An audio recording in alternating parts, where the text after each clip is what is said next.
What if I told you that the devil's greatest power is not what he does, but what you don't see him doing? What if I told you that right now, at this very moment, there is a spiritual battle happening around you, and the enemy's entire strategy depends on you never noticing it? And what if I told you that one of the greatest mystics of the 20th century was shown exactly how this trick works?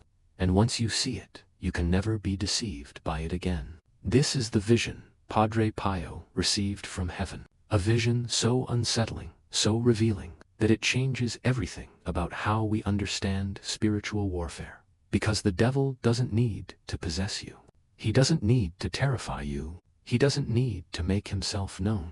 He just needs you to believe he's not there. And if he can do that, he's already won. Stay with me, because what Padre Pio saw will open your eyes to the invisible enemy you've been fighting without even knowing it.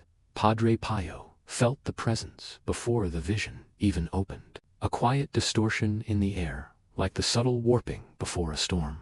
Not violent, not loud, just there, and that, he understood immediately, was already part of the trick.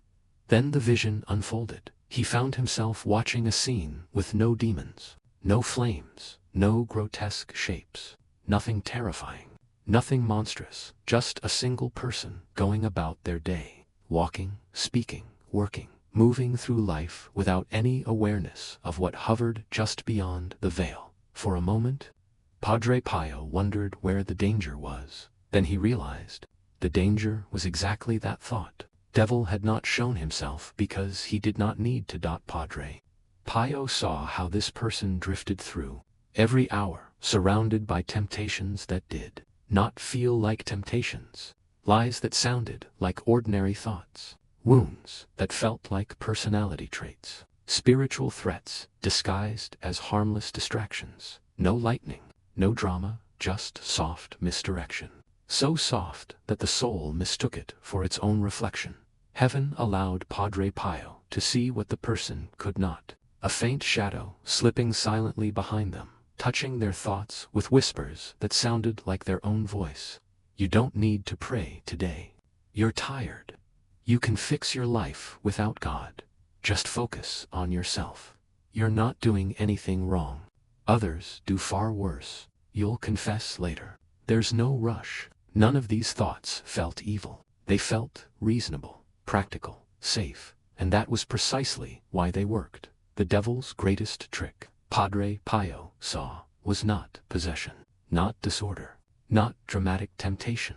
It was invisibility. It was convincing the soul that he wasn't real, wasn't involved, wasn't present, because a soul that does not believe it is being fought, never learns to fight back. The vision deepened. Padre Pio saw the person faced with a simple choice, to forgive or to hold onto a small resentment. The resentment felt justified, even righteous. A small offense, a small wound, a small memory that the person carried like a stone in their pocket. Nothing dramatic, nothing sinful at first glance, but the devil leaned close, whispering, "Stay hurt. You deserve to be hurt. Don't forgive. Not yet." The person believed the thought belonged to themselves. They held the resentment, and the stone grew heavier. Padre Pio watched as the devil stepped back with quiet satisfaction, not triumphant, not violent, but cunning.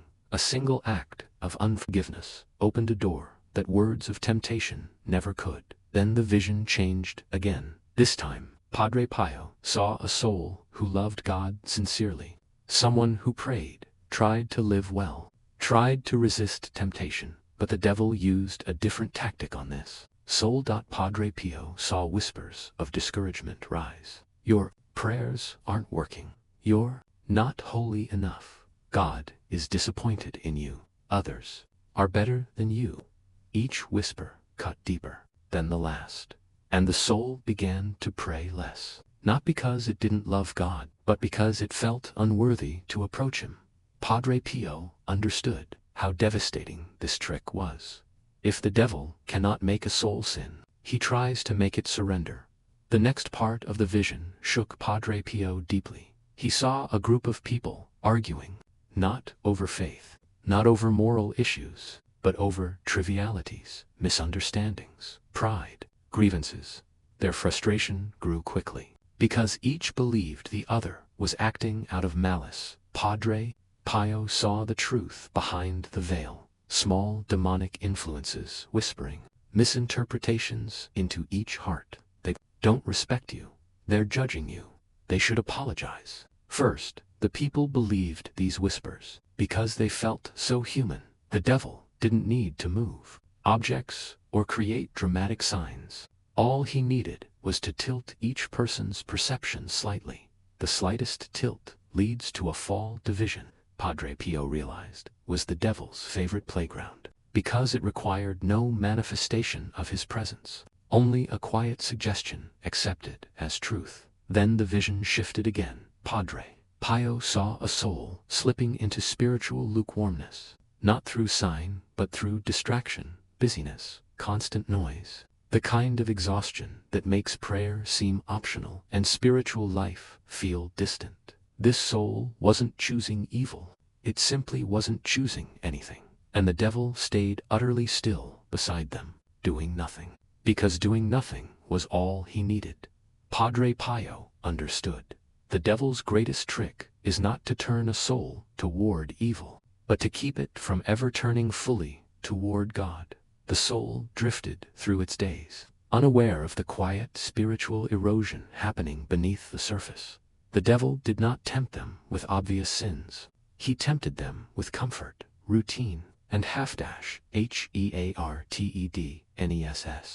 Tavan showed Padre Pio the spiritual consequences. Bit by bit, the soul's sensitivity to grace weakened. Prayer became dry. Forgiveness felt harder. Temptation felt heavier, and the devil hadn't lifted a single claw. He simply removed urgency from the soul's heart. Then Padre Pio saw the trick that shook him most. He saw a soul convinced that their spiritual dryness meant God had abandoned them. The devil whispered, "See, God left you. You're alone now." The soul believed the thought, and in believing it, the soul stepped away from God. Not because God was far, but because the soul convinced itself that he was. Padre Pio then understood the greatest trick of all. The devil convinces souls that their thoughts are entirely their own. If he can distort a thought, he can distort a life. If he can distort a life, he can distort a soul. If he can distort a soul, he can guide it without being seen. The vision intensified. Padre Pio saw souls who believed in God but forgot to fear sin. Souls who believed in heaven but forgot the reality of hell. Souls who believed in prayer but postponed it endlessly. Souls who believed in goodness but surrendered to bitterness. Souls who believed in truth but avoided confronting their own lies. None of these souls saw the devil. None of them suspected his involvement. None of them knew they were being led, little by little, away from grace. The devil did not tempt them with dramatic evil. He tempted them with small steps away from holiness. The devil did not say, "Reject God," he whispered. "There's no rush to seek him." The devil did not say, "Do terrible things," he whispered. "Do nothing spiritual today." Then heaven revealed the mechanism behind the trick. Padre Pio saw how demons carefully studied each soul. Their wounds, their fears, their insecurities, their desires. The devil's greatest trick was to hide inside these vulnerabilities, making the soul believe the lie came from within. A child, wounded by abandonment, grew into an adult who believed God abandoned them. To a person humiliated in childhood, grew into someone convinced that confession was too shameful. Someone who felt ignored all their life grew into someone who believed forgiveness meant becoming small again. The devil did not plant sins. He planted interpretations. He twisted spiritual truths just enough to become distortions. Mercy became permissiveness. Justice became harshness. Humility became insecurity. Suffering became punishment. Patience became passivity. Padre Pio saw how the devil used half-truths, because half-truths feel safe. Half-truths feel familiar. Half-truths feel like wisdom. They are the most dangerous lies, precisely because they resemble truth. The vision paused. Its weight pressed firmly against Padre Pio's chest. He saw that the devil's greatest triumph was not in conquering the world, but in convincing souls that he had nothing to do with their struggles. Because once the soul stops fighting an enemy it believes isn't there, it loses long before the battle even begins. But then heaven prepared to show Padre Pio the second half of the revelation. What happens when a soul finally sees the trick, and how heaven responds when it awakens. The vision resumed with a sudden clarity so sharp it felt like the breaking of a spiritual dawn. Padre Pio saw a soul who finally paused. For the first time in weeks, maybe months, they allowed themselves a moment of quiet. Their eyes closed, their breathing slowed, and in that small pause, the whispers that had sounded like their own thoughts suddenly lost their power, because the devil's trick thrives in noise, but weakens in stillness. Padre Pio watched the soul sit inside that silence, confused at first. Thoughts arose that were harsher, louder, more anxious than before, as if the enemy sensed its influence slipping. But the soul noticed something. These thoughts did not feel like truth anymore. They felt foreign, intrusive, slightly discordant. The soul realized they did not come from its deepest self. That realization, a single spark of discernment, cracked the illusion, and the devil recoiled. The shadows that had clung so closely now shifted backward. As though exposed, Padre Pio saw the demon's face contort, not in rage, but in frustration. It had been seen, not fully, not clearly, but seen enough to strip away its invisibility, and that alone weakened it.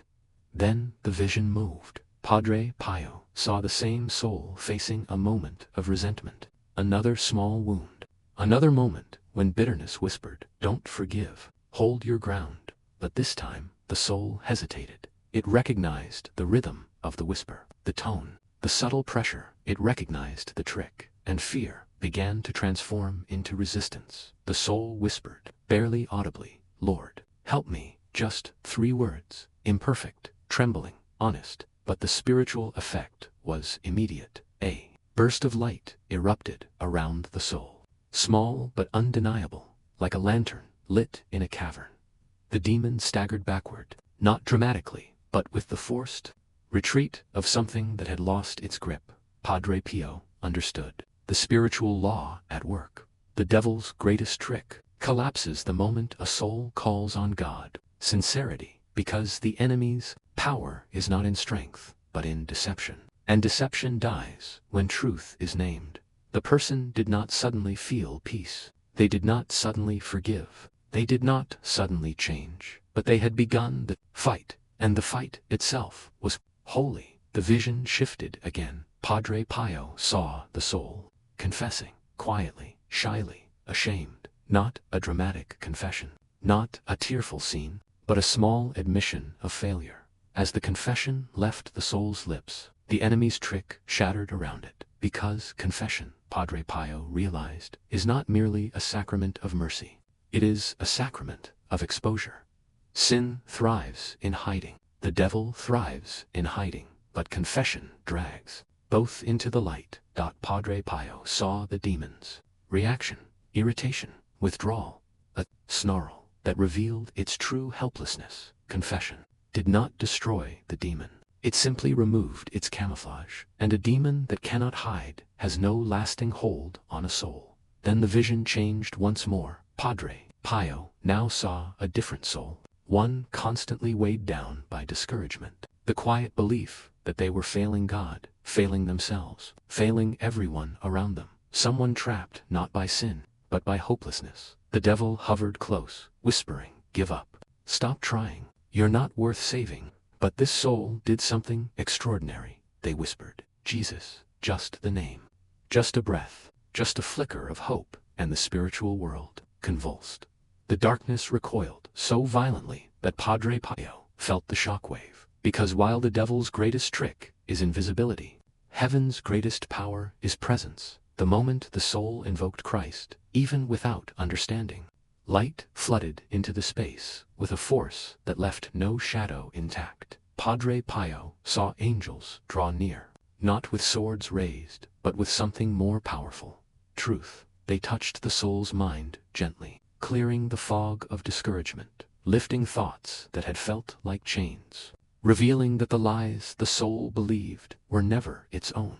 The soul began to realize that despair was not truth, it was a suggestion, and suggestions lose power when confronted with identity. Then the vision darkened again, but not with evil. This time, heaven allowed Padre Pio to see the devil's greatest fear. He saw a humble soul, a person who prayed simply, forgave quickly, and trusted easily, not perfect, not saintly, not brilliantly holy, just humble. Humility radiated from this soul like a quiet flame. The devil approached with one of its favorite tactics: prideful suggestion. You're good. You're better than others. You're holy.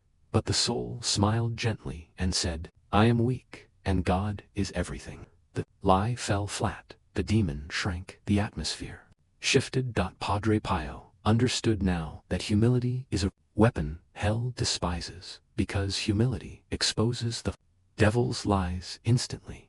Pride clouds the soul and makes deception easy. Humility clears the soul and makes deception impossible. The devil cannot hide inside a heart that tells the truth about itself. Another soul appeared, this one struggling with sin, failing repeatedly, frustrated by its weakness. The devil whispered, give up. You'll never change. But the soul whispered back something the demon had not expected. I will try again. Padre Pio watched the demon recoil. Hell hates perseverance. Hell expects collapse, shame, despair. But a soul that keeps trying, no matter how slowly, no matter how imperfectly, cannot be claimed, because every attempt to rise weakens evils. Hold heaven then revealed something deeper. Padre Pio saw the devil's ultimate tactic: to convince the soul that holiness must be dramatic or not real at all. If you're not a saint yet, what's the point? If you can't feel God, you're wasting time. If you fail again, don't bother trying. And he watched countless souls collapse under the weight of this lie. Not because they sinned, but because they believed their small progress meant nothing. But then, Padre Pio saw heaven's counter-truth. Holiness is built in invisible steps, in tiny resistances, in quiet returns to prayer, in whispered forgiveness, in choosing patience once, in refusing despair once, in recognizing a lie once, in calling on God once. Every single time the soul resists the lie, even for a moment, the devil's trick weakens. The vision continued, showing Padre Pio something heartbreaking: a soul who believed deeply in God, but was drowning in spiritual numbness. Their prayers felt empty. Their faith felt dead. Their heart felt cold. The devil whispered, this numbness means God has abandoned you. But Padre Pio saw the truth. The numbness was not spiritual death. It was spiritual fatigue, and the devil twisted fatigue into condemnation. Yet the soul did something extraordinarily brave. They prayed anyway, not because they felt God, but because they chose him. And choosing God in dryness is something hell cannot understand. It is a form of love, purer than emotion. It is a love built on faith rather than feeling. Padre Pio saw angels kneel at that prayer, because heaven treasures it more than the prayers said in joy. Then heaven revealed the conclusion of the vision. Padre Pio saw an entire lifetime compressed into moments. Every victory, every failure, every small moment of resistance, every quiet yes to God, every silent refusal of temptation. The devil's trick tried to erase significance from all of them, whispering, it doesn't matter. But heaven responded differently. Padre Pio saw that every tiny step toward God became a star in eternity, a permanent mark of the soul's direction. The devil's greatest trick may be invisibility, but heaven's greatest truth is that the soul is never fighting alone. The enemy hides, but God reveals. The enemy whispers, but God strengthens. The enemy but God restores. The enemy tricks, but God sees. The enemy clouds, but God illumines.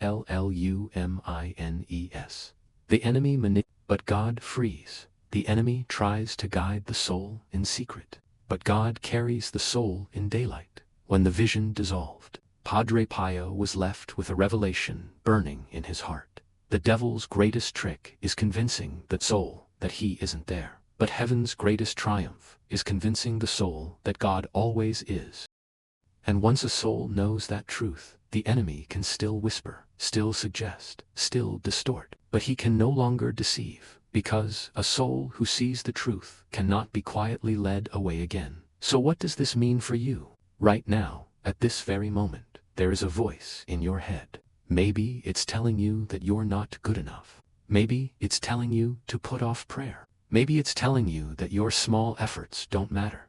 Maybe it's telling you that God is distant, that you're alone, that you've failed too many times. Ask yourself this: does that voice sound like the God who died for you?